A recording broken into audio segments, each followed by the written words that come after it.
안녕하세요. 저는 허세강 세무사라고 하고요. 이제 세금 정말 저도 내기 싫은데 그래도 이 세금 관련해 가지고 그래도 전반적으로 알면 좋겠다 싶은 내용으로 제가 최대한 열심히 준비해 보았습니다. 그래서 이 강의를 통해서 조금이라도 조금 도움이 되었으면 좋겠습니다.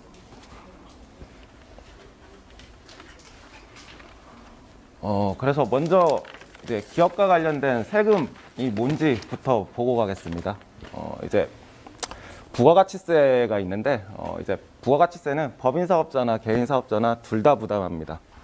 부가가치세는 이제 소비자가 사실상 부담하는 세금이기 때문에 뭐 개인이냐 법인이냐 거의 사실상 내용은 동일하기 때문에 둘 다 부담하는 세금이라고 보시면 됩니다. 그 다음에 이제 기업에서 이익이 발생하면 이제 그 이익에 대해서 법인사업자라면 이제 법인세를, 개인사업자라면 종합소득세를 부담하게 됩니다.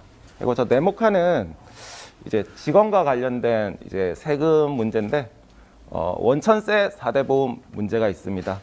사실 4대 보험은 세금 문제는 아니지만 이 직원 원천세랑 관련해서 항상 따라붙는 부분이기 때문에 제가 넣었고, 그리고 혹시 여기 면세사업자가 계실지 모르겠는데 면세사업자 같은 경우는 부가가치세가 면제되다 보니까 이런 부가세 문제는 없습니다. 그래도 개인이라면 면세사업장 현황 신고라는 걸 하셔야 되고, 법인 같은 경우도 부가가치세 신고는 안 하겠지만 매출, 매입, 세금계산서, 계산서 합계표는 제출해 주셔야 됩니다.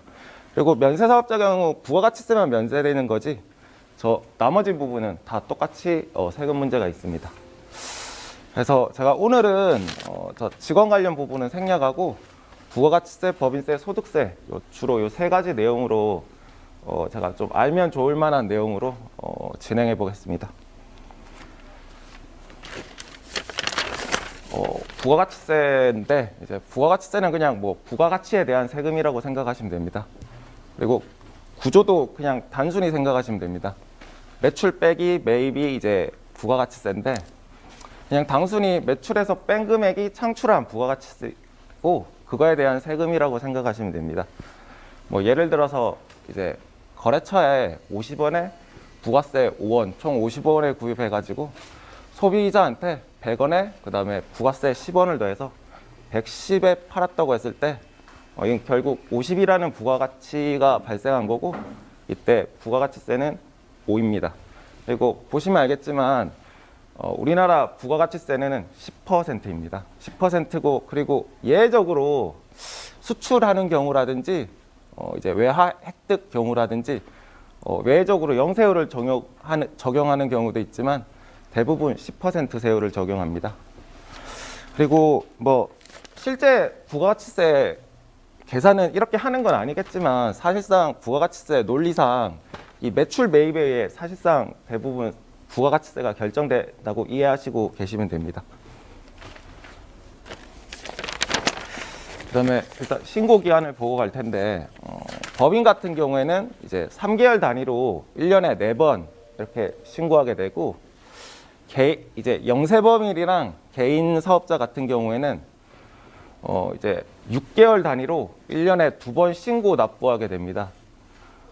그런데 4월 25일, 10월 25일 요 사이에 한번 납부하는 게 있는데 예정고지라고 하고 이때 납부하는 거는 저번에 냈던 부가가치세를 반을 미리 납부하는 겁니다.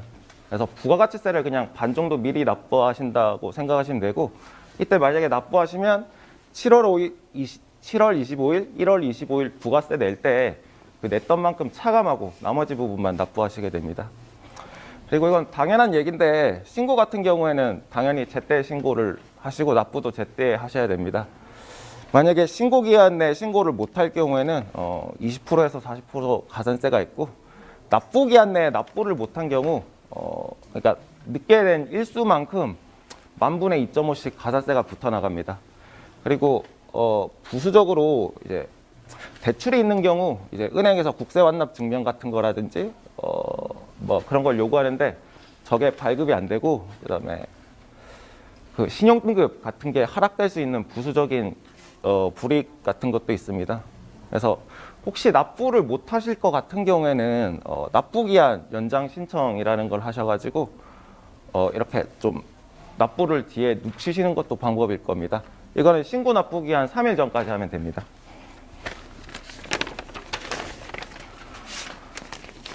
그래서 넘어가서 이제 제가 매출 관련 부분에 대해서 보겠습니다.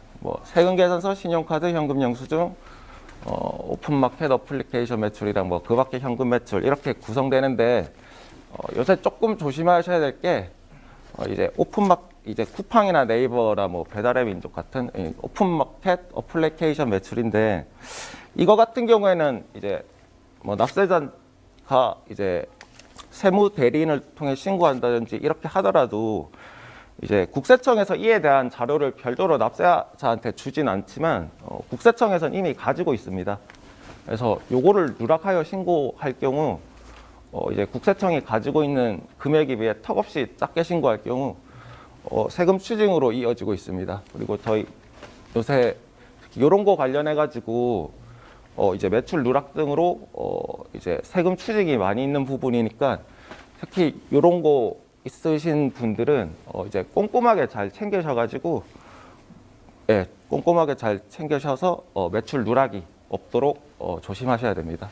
그리고 이건 참고로 말씀드리는 건데 매출 누락 때도 마찬가지로 이제 가산세가 있습니다.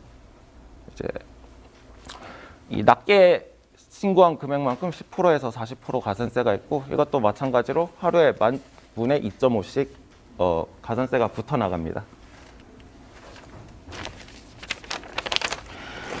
그래서 제가 매출은 모았고 매입에 대해서 알아보기 전에 먼저 그 전에 세금 계산서에 대해서 한번 보고 가겠습니다. 세금 계산서는 수기 세금 계산서가 있고 전자 세금 계산서가 있습니다.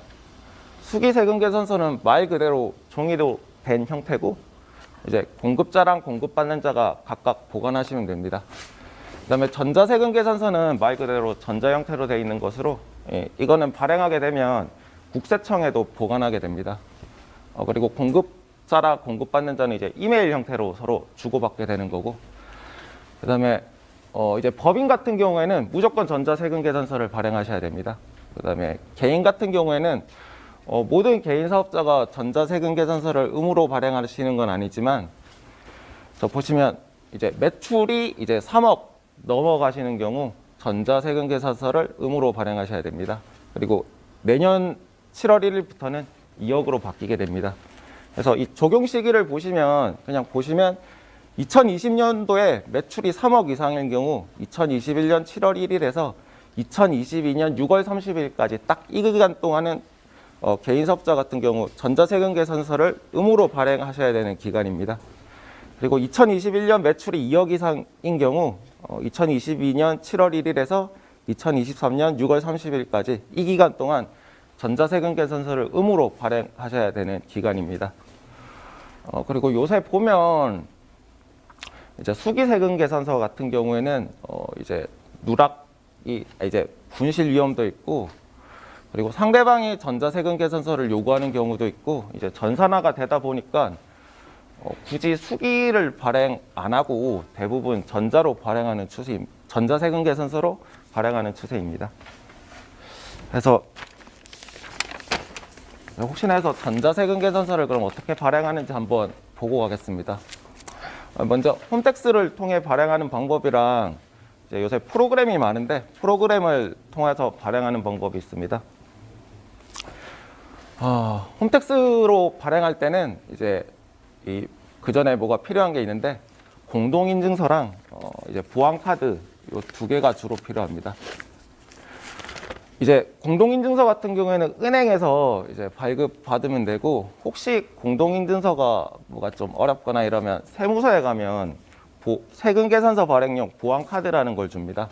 요거를 받으셔서 발급할 수도 있고요. 그래서 이게 준비가 되면 이제 홈택스 사이트에 들어가서 이런 화면이 나오는데 왼쪽 화면처럼 나오는데 1번 조야 발급을 클릭하시고 2번 발급을 클릭하시고 3번 건별 발급을 클릭하시고 하면 저 4번 화면이 나옵니다. 그래서 그 4번 화면이 나오면 저기 공급자는 이미 다 기재돼서 나오고 그다음에 공급받는 자란에 이제 그 사업자 등록번호라든지 상호라든지 그런 걸 기재하시고 저기 이 공급 작성 일자를 작성하시고 공급가액 세액 등을 이제 다 기재하시면 여기 마지막으로 6번 발급하기를 누르면 전자세금계산서가 발행됩니다. 그리고 세금계산서 발행 프로그램 같은 경우도 이 경우도 마찬가지로 공동인증서가 필요합니다. 제가 알기로 이 경우는 보안카드는 안 되는 걸로 알고 있습니다. 그래서 세금 프로그램을 이용할 때는 사실 프로그램마다 뭐 워낙 다양하다 보니까 뭐 그 발행 방식이 다 다르겠지만 어쨌든 필요한 내용 같은 경우에는 저기 오른쪽 저 전자세금계산서 발행할 때 이런 내용들이 결국 기재돼 가지고 결국 프로그램도 이 내용을 가지고 발행하게 됩니다. 그리고 종이 발행할 때도 내나 요런 종이도 대부분 이렇게 생겼으니까 종이 같은 경우는 그 문방구 같은 데서 그 세금계산서 종이를 뭐 구입해서 사시던가 인터넷에서 출력하여서 뭐 이거 종이 형태로 주고 받으시면 됩니다.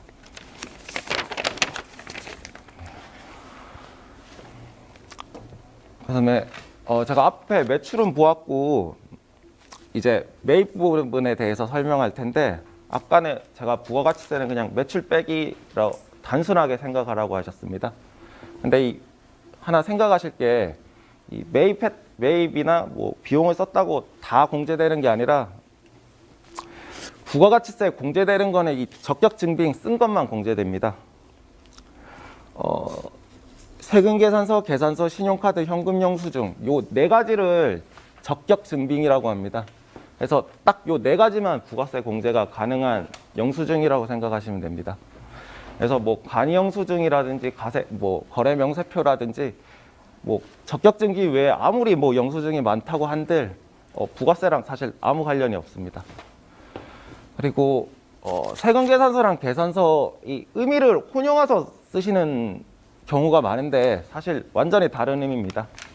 세금계산서는 이제 가세사업자가 발행하는 것으로 부가가치세가 기재된 것이고 계산서는 면세사업자가 발행하는 것으로 부가가치세가 기재되지 않은 겁니다. 그래서 이게 계산서를 보시면 세금계산서랑 거의 똑같이 생겼는데 그 뒤에 세액 부분만 빠져 있습니다. 결국 부가가치세가 기재되지 않은 건데 어쨌든 이 두 개는 엄연히 차이가 있는 부분이니까 뭐 용어를 좀 혼용하여 쓰지 마시고 구분해서 사용하셔야 될 부분입니다.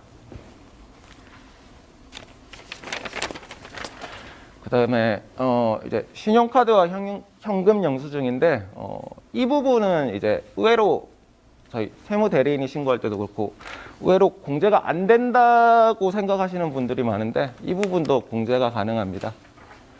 대신에 이 부분은 사업과 이제 사적으로 쓰신 건 안 되는 거고 사업과 관련돼서 쓰셨다면 부가세 공제가 가능합니다. 신용카드라고 되어 있지만 체크카드도 가능하고 당연히 사업과 무관한 건 안 되고 혹시 직원이 이제 결제하는 경우가 있는데 만약에 직원이 그 사업과 관련돼서 결제된 거 있으면 설령 그것이 직원 카드라 할지라도 부가가치세 공제가 가능합니다. 근데 혹시 이렇게 했다면 나중에 직원 연말정산 관련할 때 그 카드 부분은 그 직원 연말정산에서 빼야 됩니다. 이거는 사업에서 경비 처리를 한 거기 때문에 근로자 이 연말정산에서는 빠져야 되는 부분입니다. 그다음에 현금영수증인데 현금영수증은 두 가지가 있습니다. 뭐 가게 같은 데서 물건 한번 사보셨으면 뭐 소득공제용으로 해줄까요? 뭐 지출증빙으로 해줄까요? 아마 이걸 들어보셨을 텐데 지출증빙이 이제 사업자가 경비 처리하려고 받는 거고 소득공제는 이제 직원들이 연말정산할 때 받는 겁니다. 그래서 우리 사업자분들께서는 이 지출증빙으로 발급 받으셔야 됩니다.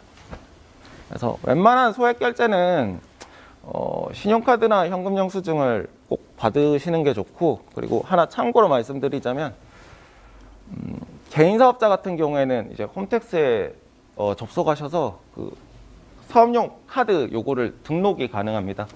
이 등록하면 굳이 카드사나 뭐 그런 금융사에 요청을 하지 않아도 부가세 신고 기간 때 자동으로 그 카드 내용을 다 받아볼 수 있습니다. 그러니까 홈택스에 접속하면 조회가 가능합니다. 그리고 법인 사업자도 마찬가지로 조회가 가능한데 법인 사업자 같은 경우에는 굳이 등록을 안 하셔도 자동으로 조회가 가능합니다.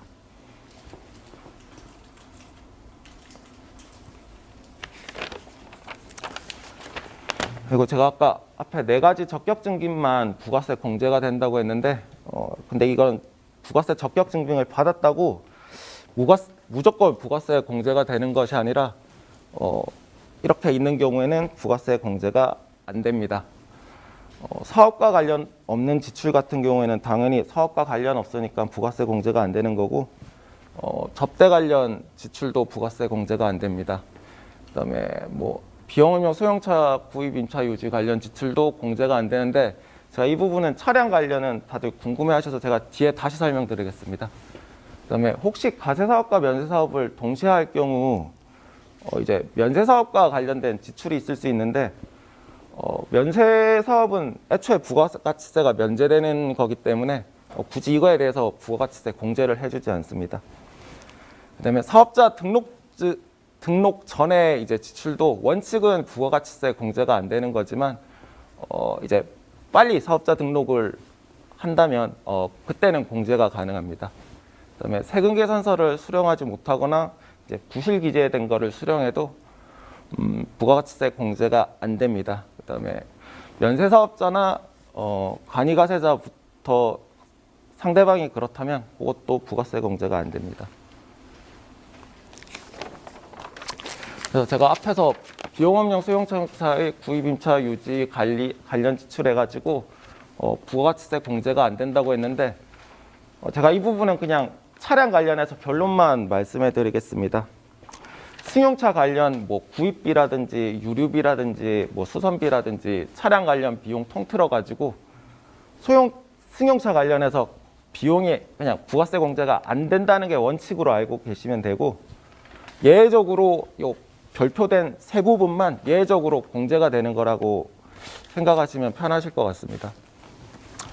이제 모닝이나 스파크 같은 1000cc 이하 경차라든지 뭐 9인승 이상 차량,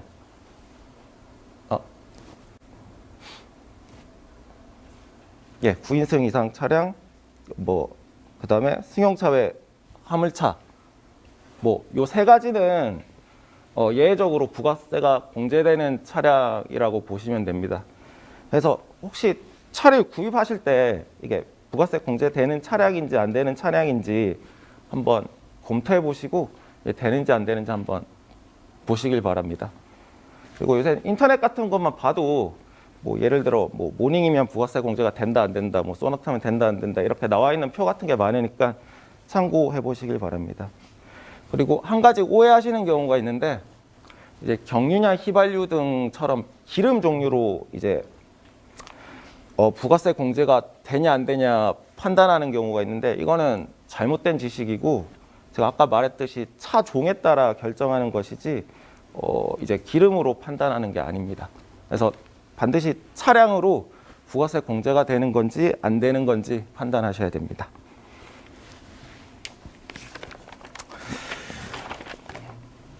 그리고 면세사업자한테 이제 물품을 구입할 경우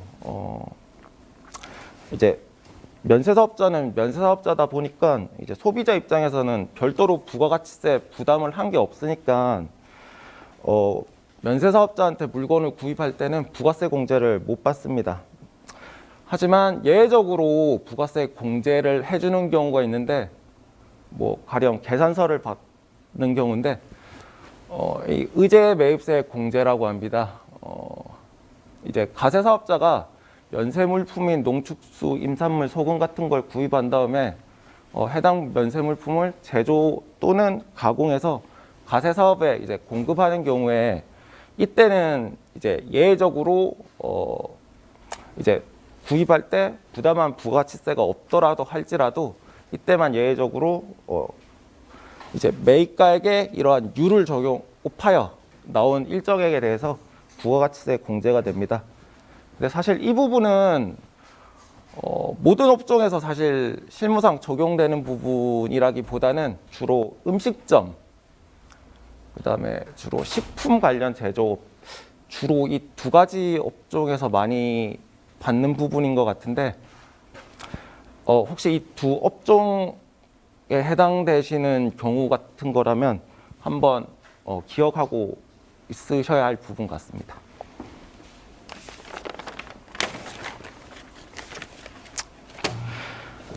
이제 또 사업을 하다 보면 돈을 다 지급했는데 상대방이 뭐 세금 계산서를 안 끊어주는 경우가 있을 수 있습니다. 이럴 경우 이제 세금 계산서를 받지 못하다 보니까 이제 부가세 공제를 못 받는 경우가 발생할 수도 있는데, 따라서 뭐 이러한 경우를 구제하기 위해서 매입자 발행 세금 계산서 제도라는 게 있습니다. 이거는 말 그대로 매입자가 세금 계산서를 발행하는 겁니다. 만약에 상대방이 세금 계산서를 발행 안 해줄 경우 매입자가 여기 적힌 일정한 요건이나 절차를 거친 다음에 세무서에 확인을 받은 다음에 세무서에 확인을 받고 매입자가 직접 세금 계산서를 발행하는 것입니다. 혹시 이렇게 세금 계산서를 발행 안 해주는 경우가 있다면 이런 경우는 그냥 단순히 소극적으로 가만히 있다기보다는 한번 이런 제도가 있다는 걸 기억하시고 한번 활용해 보시길 바랍니다.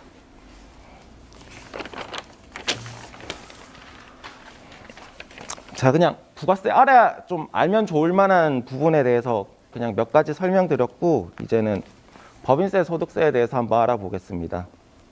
이제 법인세, 소득세는 사업에서 발생한 이익에 대한 세금이고, 법인 사업자라면 법인세를, 개인 사업자라면 소득세를 이렇게 부담하게 됩니다. 둘 다 결국은 이제 사업에서 벌어들인 이익에 대한 세금이기 때문에 뭐 당연히 정확히 계산하자면 당연히 둘은 차이가 있겠지만 본질적인 구조는 그냥 이렇게 비슷하다고 생각하시면 됩니다.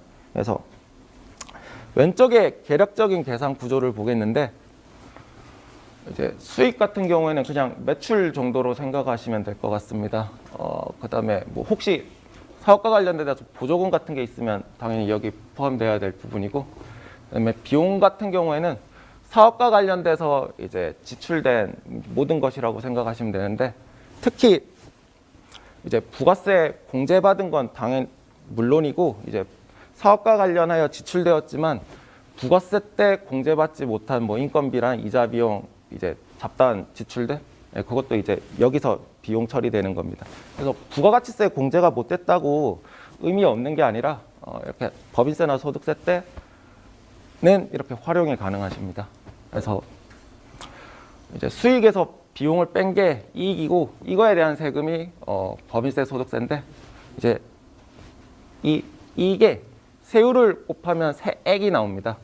근데 세율 같은 경우에는 법인 사업자냐 개인 사업자에 따라 조금 다릅니다.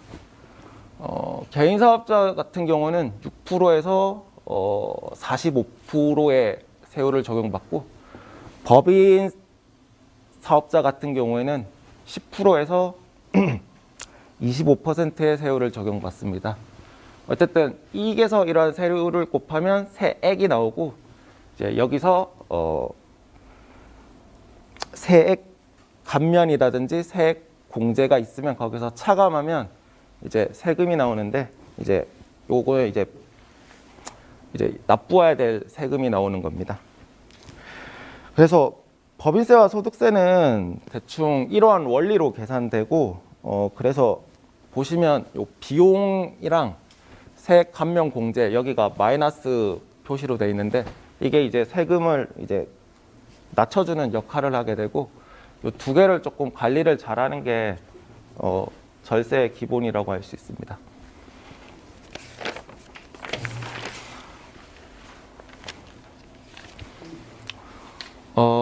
이제 법인세, 소득세 신고 기한부터 보고 가겠는데, 법인세는 일반적인 12월 결산 법인 같은 경우에는 1월에서 12월 1년 치분을 다음 연도 3월 30일까지 신고 납부합니다.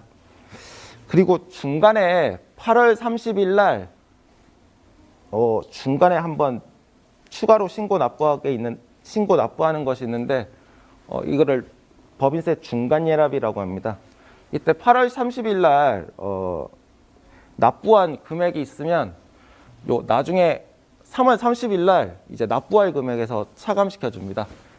요거는 결국 법인세 반 정도를 그냥 8월 30일 날 반 정도를 미리 내두는 개념 정도로 생각하시면 될 것 같습니다.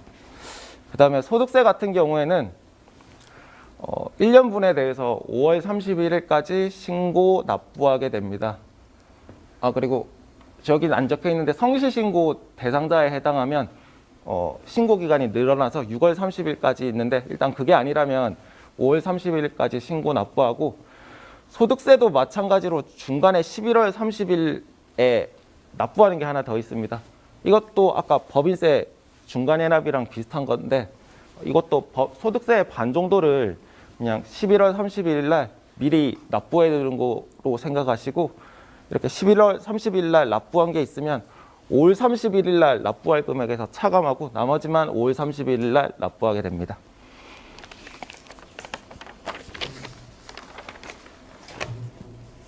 그리고 제가 지금부터는 쭉 비용 부분에 대해서 설명하려고 합니다.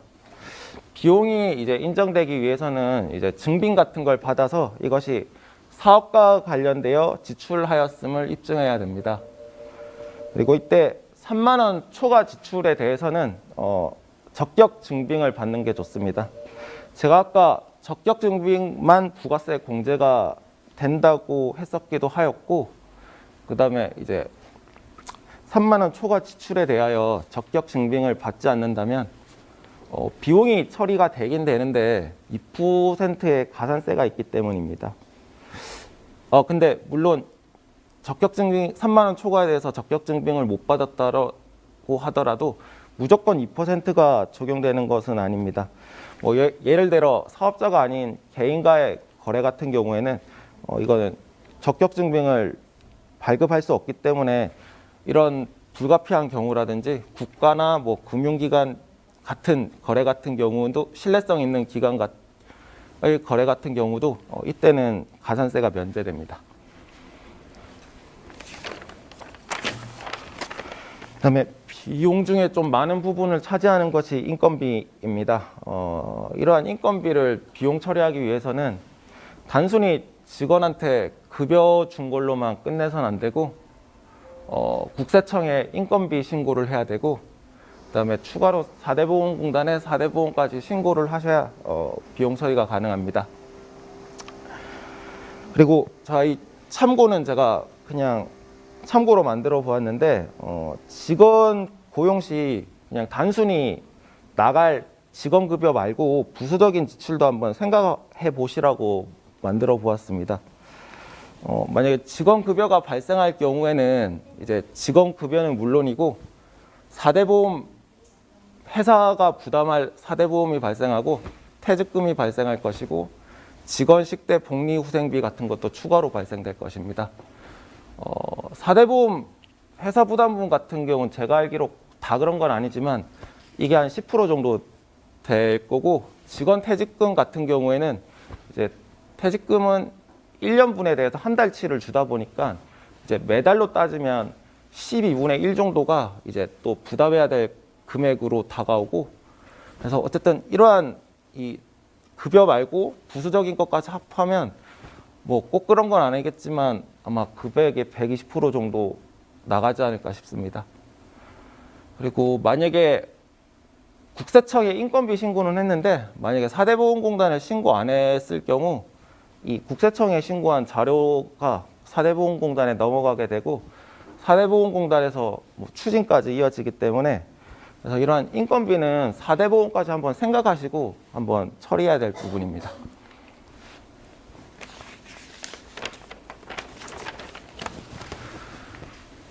그리고 좀 비용 중에서 이것도 특이한 비용 중에 한 개인데 감가상각비입니다. 감가상각비는 이제 기계, 건물, 무용자산 이런 것처럼 당장 일시에 소비되어 없어지는 게 아니라 한번 사두면 여러 년도에 걸쳐 이제 사용되는 것에 대한 비용입니다. 그냥 예를 하나 보겠습니다. 예를 들어서 5년 동안 사용할 수 있는 차량을 500원에 구입했다고 했을 경우, 이 경우 구입한 첫 년도에 비용이 500 처리되는 게 아니라 이제 5년 동안 매년 100원씩 처리되는 겁니다. 그래서 이러한 차량을 구입했다고 치고 첫 년도에 수익만 200이 발생하고 둘째 년도에 수익만 80이 발생했다고 해보겠습니다. 그러면 첫째 년도에 수익 200에서 저 감가상각비 100을 빼면 첫 번째 연도는 이익이 100이 발생할 거고, 두 번째 연도에는 수익만 80이 발생한 상태에서 5년 동안 100을 비용 처리해 준다고 했으니까 80에서 100을 빼면 오히려 두 번째 연도는 손실이 20 발생합니다. 그래서 첫 번째 연도를 보자면, 첫 번째 연도는 차를 500에 지출하고 들어온 건 200이면 돈 지출된 건 더 많은데 세금을 내야 되는 경우고, 두 번째 연도 같은 경우에는 수익만 80 들어왔으니까 돈은 오히려 더 입금된 상태인데 세금은 오히려 내지 않는 경우입니다. 그래서 제가 여기서 말하고 싶은 거는, 이런 감가상각비 때문에 이제 실제 현금 흐름이라든지 이제 본인의 생각과 다르게 세금을 더 많이 내거나 적게 낼 수 있는 요인이 되기도 한 부분이라서 제가 한번 말씀드려 보았습니다.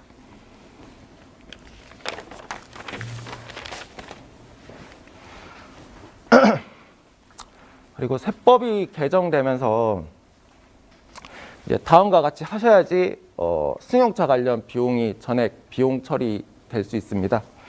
사실 계산 같은 거라든지 세부 내용은 사실 복잡한데 제가 뭐 복잡한 내용을 설명드리기보다는 그냥 이 두 가지만 좀 기억해 주셨으면 좋겠습니다.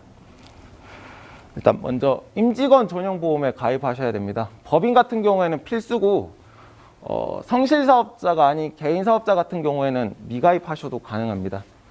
왜냐하면 법인 같은 경우에는 임직원 전용보험에 가입하셔야만 차량 비용을 인정받을 수 있고, 만약에 법인이 임직원 전용보험에 가입을 안 할 경우 이건 애초에 차량 관련 비용이 전액 인정이 안 됩니다.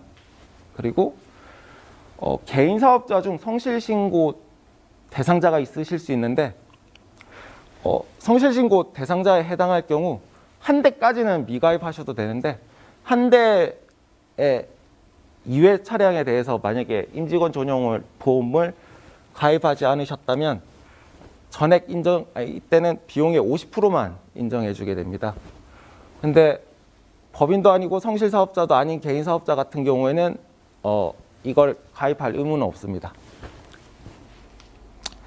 그 다음에 운행 기록부를 작성해야 되는데, 차량 관련 비용이 여기서 차량 관련 비용은 유류대 보험료, 자동차세, 아까 말한 감가상각비를 포함한 그 한 대 기준으로 모든 싸그리 더한 비용이 1,500만 원 초과 시 운행 기록부를 이제 작성하셔야지 차량 관련 비용이 모두 인정됩니다. 만약에 이런 운행 기록부를 작성하지 않는다면 1,500만 원 초과 부분에 대한 비용에 대해서는 비용을 인정해 주지 않습니다. 그리고 제가 아까 일반적으로 승용차 같은 경우에는 부가가치세 공제가 안 되는 게 원칙이고, 이제 경차 9인승 이상 차량, 승용차 외 화물차 등 같은 경우에는 예외적으로 부가세 공제가 된다고 했는데, 여기는 이런 요건을 이 두 가지 요건을 안 갖추더라도 상관없이 전액 비용이 가능합니다. 그래서 특히 제일 중요한 게, 법인 같은 경우 가입을 안 할 경우 아예 비용 자체가 인정 안 되기 때문에 요거는 좀 조심하셔야 될 부분입니다.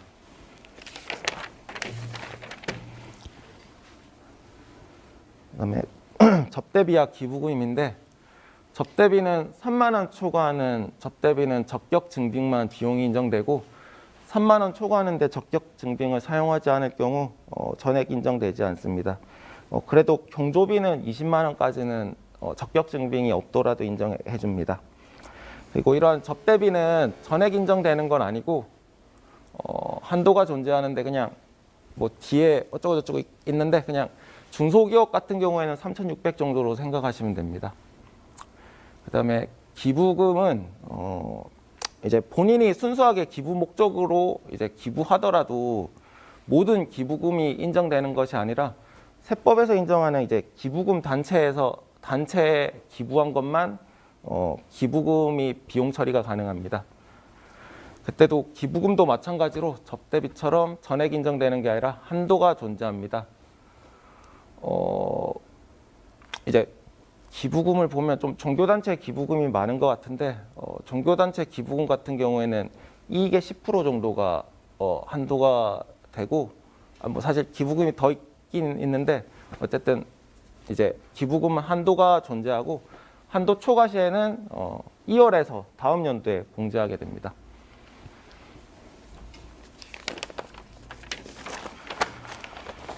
그리고 이제 수익보다 비용이 더 많을 수도 있는데요. 이제 적자를 말하는 거고 이러한 적자를 세법에서는 결손이라고 표현합니다. 결손 발생 시에는 당연히 적자가 났으니까 당연히 법인세나 소득세처럼 세금은 없는 것이고 이때 하나 기억하셔야 될 게 이러한 결손금은 다음 연도에 이월돼 가지고 다음 연도에 발생한 이익에서 차감이 가능하다는 겁니다. 예를 들어 가지고 2021년도에 결손이 1억이 났으면 적자가 난 거니까 2021년은 당연히 세금이 없는 거고 이 결손 1억이 내년도 이익에서 차감이 가능하다는 겁니다. 만약에 2020년도에 이익이 1억이 났다고 치면 이 1억에서 전년도 결손금 1억을 땡겨 가지고 퉁치면 이제 이익이 0인 거고 이때 세금을 계산하면 2020년도 세금이 없게 됩니다. 결국 이 결손금이 넘어와 가지고 다음 연도 세금을 줄이는 역할을 한다고 생각하시면 됩니다. 그리고 혹시 개인 사업자 중에서 이전에 다른 개인 사업을 하시다가 적자를 보고 폐업한 경우가 있다면 그때 결손금을 활용하셔 가지고 새로 시작한 사업 소득에서 차감이 가능한데 이걸 통해서 절세 및 환급이 가능한 경우가 간혹 있습니다. 저희 의뢰인 중에서도 몇 분이 요거 가지고 세금 환급 받은 경우도 있었고 어쨌든 이런 경우가 있다면 한번 확인해 보시길 바랍니다.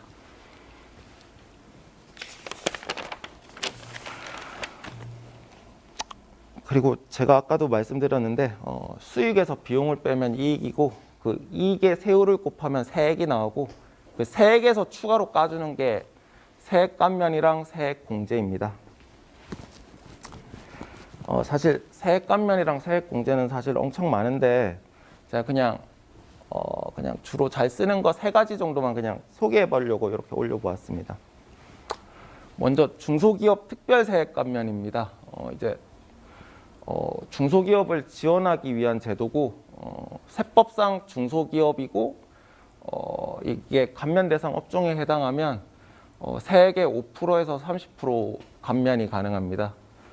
이거 같은 경우에는 주로 해당되는 경우도 많고 하기 때문에 실무에서 제일 많이 쓰는 감면 중에 한 개입니다.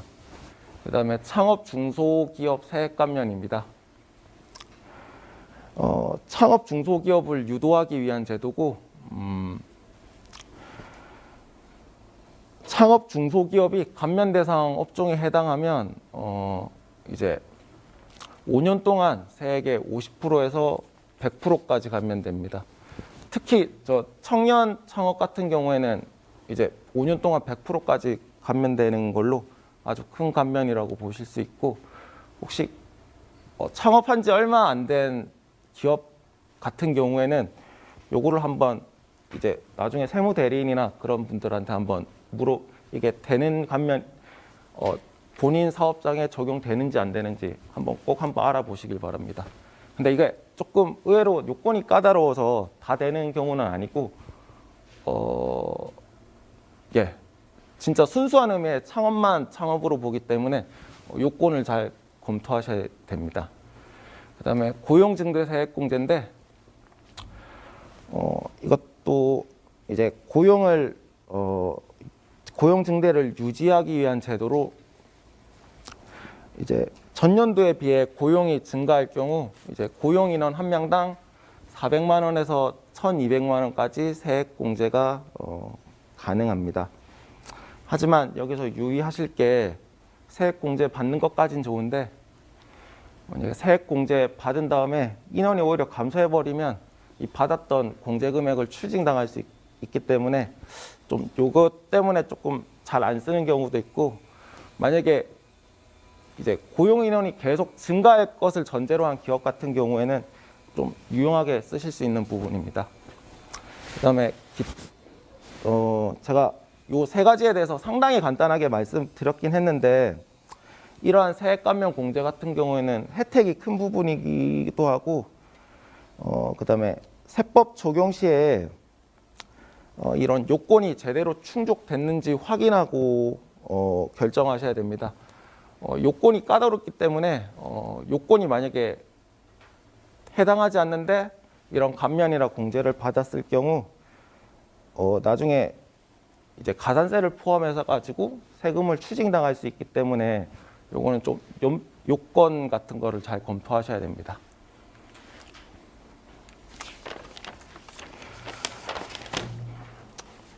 그리고 이 부분은 개인 사업자와 관련된 부분인데, 법인 사업자는 그냥 무조건 복식부기 의무자이기 때문에 뭐 이런 걸 구분하실 필요가 없이 그냥 복식부기로 하시면 되고, 개인 사업자 같은 경우에는 매출에 따라 장부 유형이 달라집니다. 요 파란색 이 선을 보시면 업종별로 매출이 3억 1억 5천 7,500 기준으로 이제 복식부기로 해야 될지 간편장부로 해야 될지 나뉘게 됩니다. 복식부기 대상자 같은 경우에는 법인처럼 복식부기 형태로 기장을 하셔야 되고, 그다음에 재무제표 같은 걸 만들어서 종합소득세 신고를 해야 됩니다.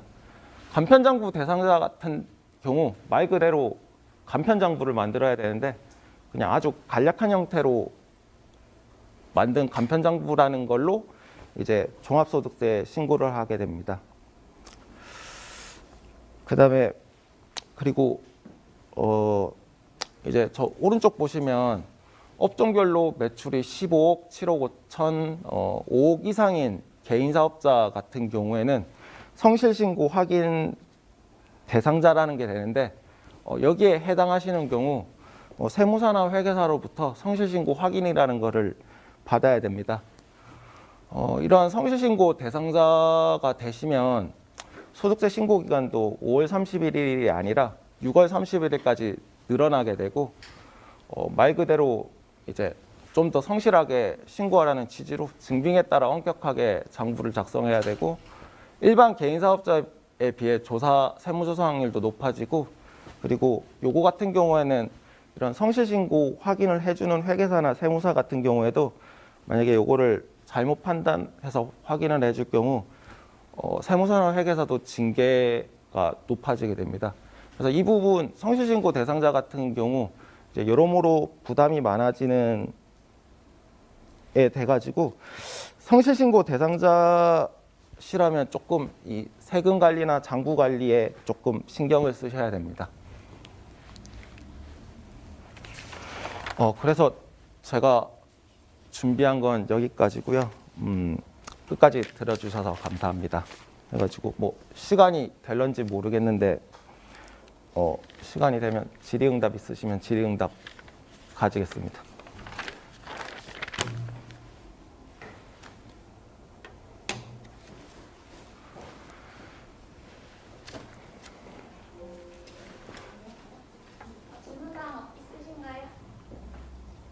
질문사항 없으시면은 오늘 유익한 강의해 주신 최재단 질문원님 박수로 네.